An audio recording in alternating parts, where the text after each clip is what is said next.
And कैसे हैं आप सब। Welcome back to exemplar CH. Friends, आज literary terms and figures of speech की बात करते हैं। आइए वीडियो शुरू करते हैं। ऑनलाइनर ही है, फटाफट अंदाज में चलेंगे। क्वेश्चन नंबर 1 है कि almost the whole of modern English poetry is dominated by. तो कह रहा है कि जितना भी मॉडर्न इंग्लिश पोइट्री है ना, वो एम्बेइक पेंटामीटर से डोमिनेटेड है, लगभग, ऑलमोस्ट। तो एम्बेइक पेंटामीटर जो होता है प्रैक्टिकल फीट होता है, 5 फीट होते हैं। पहले स्ट्रेस्ड स्लेबल आता है, फिर अनस्ट्रेस्ड स्लेबल आता है इसके बाद, ठीक है। तो पहले स्ट्रेस्ड, उसके बाद unstressed. Next, a lovelier flower on earth was never shown has figure of speech called hyperbole. तो कह रहे हैं कि जो फिगर ऑफ स्पीच है इसमें वो हाइपरबोल है। इस बात को बढ़ा चढ़ा कर बोला गया है कि lovelier flower on earth was never shown.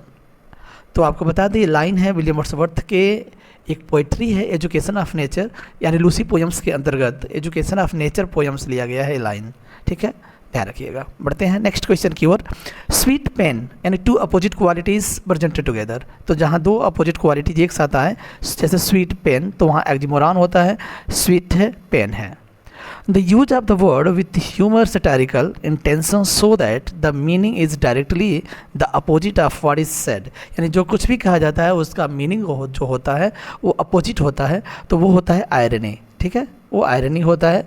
कहा कुछ और जाता है और कुछ और निकलता है। What is the literary man or a writer of literary works termed as. तो देखिए कह रहा है कि अगर लिटरेरी मैन हो कोई, या कोई लिटरेरी वर्क का राइटर हो, उसे हम लिटरेट बोलते हैं, ठीक है, लिटरेट बोलते हैं, या हिंदी में साहित्यकार बोल सकते हैं इसे, ठीक है। नेक्स्ट है life is but a walking shadow. तो ये लाइन है फ्रेंड्स, मैकबेथ की लाइन है, विलियम शेक्सपियर के द्वारा एक ट्रेजेडी है मैकबेथ, उसकी लाइन है। और पूछ रहा है कौन सा फिगर ऑफ स्पीच है, तो इसमें मेटाफर है, ठीक है, metaphor. The snake are hissing and the bees are buzzing is an example of. तो आपको बता दें, एक फिगर ऑफ स्पीच होता है जो वर्ड्स इको करते हैं, प्रतिध्वनित करते हैं, जैसे उनके ध्वनि से ही उनके अर्थ को जाना जाता है। जैसे हिसिंग की बात अगर करते हैं तो हिसिंग जो करता है वो स्नेक करता है, और बी जो है जो बजिंग का काम होता है वो बी करते हैं, यानी भनभनाना, ठीक है, वो मधुमक्खियों का काम है। और स्नेक करना, हिस करना, किसका, फुफकारना, स्नेक्स का काम है, तो वो एनोमेटोपोइया हो जाएगा। अ लाई हैज़ नो लेग्स, झूठ के कभी पैर नहीं होते हैं। तो फ्रेंड्स ध्यान रखिएगा, झूठ के पैर की अगर बात हुआ है तो यहाँ पर झूठ को एक मानव माना गया है, इसलिए मानवीकरण अलंकार होगा, जिसे हम पर्सनिफिकेशन बोलते हैं इंग्लिश में। Onomatopoeia means echoing of the sense by the sound, shape, size और मोमेंट। तो कह रहे हैं कि हम उसके माध्यम से, साउंड के माध्यम से, शेप, साइज और मोमेंट के माध्यम से जो इको होता है ना, जो गुंजन होता है या गूंजता है, उसे हम एनोमेटोपोइया बोलते हैं। सेक्रोटिक आयरनी की बात करते हैं, इज रिटेंशन टू। तो कह रहे हैं ignorance in place of knowledge. तो कह रहे हैं कि नॉलेज के स्थान पर इग्नोरेंस मीन्स अज्ञानता को दिखाना सेक्रोटिक आयरनी कहलाता है। लव इज ब्लाइंड, प्यार अंधा होता है। इज रिलेटेड टू पर्सनिफिकेशन, ठीक है, अंधा होने का काम सजीव का है, जहाँ अगर लव को यहाँ पर क्या माना गया है, मानव माना गया है, अंधा माना गया है, तो श्योर है personification. How happy is he here. अब देखिए यच यच ही हियर, यच, यानी सब में यच यच आया है, और जहाँ पर एक ही वर्ड को, कंसोनेंट को हम रिपीट करते हैं, वहाँ एलिट्रेशन होता है, ठीक है। The wish is father to the thought. तो कह रहे हैं कि जो विश होता है ना, वो क्या है, थॉट का पिता होता है, ठीक है। तो ये मेटाफर भी हो जाएगा, जैसे सिंपल बोला गया है the wish is father to the thought, तो यहाँ मेटाफर हो जाएगा। और विश को यहाँ पर फादर माना गया है, यानी यहाँ देखिए विश को क्या है, मानव माना गया है, इसलिए यहाँ पर पर्सनिफिकेशन भी हो जाएगा, ठीक है। Sea floats like a love from the leaves of a dream. देखिए क्या कह रहा है कि एक स्वप्न का जो होंठ होते हैं ना, होंठों से जो हंसी निकलता है, वो उसको सी फ्लोट्स लाइक लाफ बोल रहा है। तो लाइक आया है, ऐसो लाइक जहाँ आए वहाँ सिमली होता है, और जैसे ही हम ऐसो लाइक के बिना अगर तुलना करते हैं तो वो मेटाफर होता है। लाइफ को हम एक्समेटिव से दिखाया गया है। I know not what the word, मैं नहीं जानता हूँ कि तुम क्या हो। अब स्ट्रॉफी है क्योंकि लाइफ को डिनोट करके बोला गया है, ध्यान रखिएगा। The naughty boy is cunningly simple. देखिए एक तो नॉटी है, एक कनिंगली सिंपल बोला गया था, टू अपोजिट क्वालिटीज़ हैं, तो श्योर है ऑक्सीमोरॉन।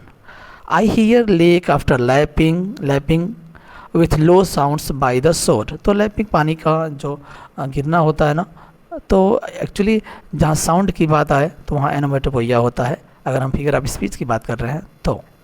पन is a play on words that are similar.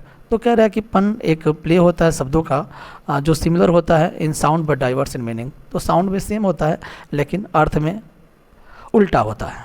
Break break break on the cold grey stones O sea. तो ओ सी आ रहा है, डिनोट करके बोला जा रहा है, तब स्टॉफी हो जाएगा figure of speech. I loved Ophelia 40,000 brothers could not with all their quantity of love make up the sum। Hyperbole है। हेमलेट बोलता है, प्रिंस हेमलेट बोलता है ओफेलिया से मैं इतना प्यार करता था या किया हूँ कि आपके 40,000 भाई मिलकर के उस क्वांटिटी को पूरा नहीं कर सकते।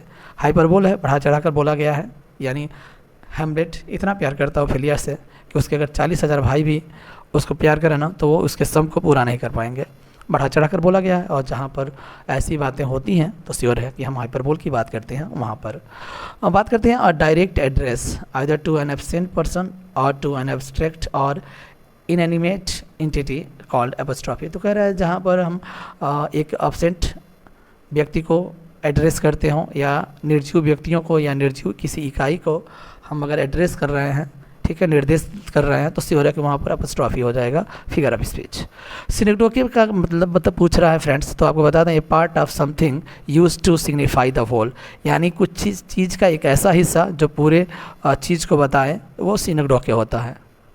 The device by which non human and non living nature is credited with human emotion. तो कह रहा है कि एक ऐसा डिवाइस है जो नॉन ह्यूमन हो और नॉन लिविंग नेचर हो, यानी निर्जीव हो और वहाँ मानव भी ना हो, तो और उसका जो क्रेडिट होता है ना ह्यूमन इमोशंस ले जाता है, तो पैथेटिक फैलेसी होता है। और पैथेटिक फैलेसी का जो टर्म दिया था जॉन रस्किन ने दिया था फ्रेंड्स, ठीक है, जॉन रस्किन ने दिया था। डेथ, तो डेथ देखिए एक्सक्लेमेशन मार्क है, श्योर है यहाँ पर डिनोट किया गया है। और व्हेयर इज़ द स्टिंग, तो एपोस्ट्रॉफी फिगर ऑफ स्पीच हो जाएगा। अथॉरिटी फॉरगेट्स अ डाई किंग। तो अथॉरिटी भूलने का क्या मनुष्यों का है, और यहाँ पर अथॉरिटी को क्या माना गया, मानव माना गया, तो इसलिए यह मानवीकरण अलंकार हो जाएगा, बोले तो personification. Authority forgets a dying king. The term onomatopoeia and oxymoron, ये इंपॉर्टेंट है, कई बार पूछा गया। एनोमेटोपोइया और एक्जिमोरान जो है कहाँ से आया है, तो आया है ग्रीक से। What is the term used to denote the use of term on mean another with which it has become closely associated as the crown stands for the king। तो अगर हम बात करते हैं कि ऐसा टर्म जो डिनोट करता है use of one term to mean another, एक को दूसरे, एक टर्म ऐसा होता है जो दूसरे को दिखाता है, इसके लिए बहुत ही क्लोजली एसोसिएटेड रहता है, जुड़ा रहता है। जैसे अगर हम बात करते हैं, मान लो हम बात करते हैं कि द क्राउन, द क्राउन का मतलब यहाँ पर किंग से मतलब है, ठीक है। या मैं कह रहा हूँ कि I like to Shakespeare, I like to read Shakespeare, तो इसका मतलब हो जाएगा शेक्सपियर का मतलब वर्क ऑफ शेक्सपियर की बात कर रहा है, शेक्सपियर को नहीं, शेक्सपियर के कार्यों को पढ़ने का। तो क्राउन का मतलब यहाँ राजा से मतलब है, ठीक है। अगर जहाँ ब्रेड की बात आए तो वहाँ रोटी की बात नहीं करेंगे, हम भोजन की बात करेंगे। कुछ इस तरह की चीज़ें यहाँ बताने की कोशिश कर रहा है figure of speech metonymy. Thank you, subscribe and share exemplar CH, like करते रहिए। मिलते हैं ब्रेक के बाद, और ब्रेक फिर लंबा होगा, नेक्स्ट डे हम मिलते हैं सिर्फ दोपहर को कुछ और नए literary terms and figure of speech के साथ। Thank you, bye bye, take care.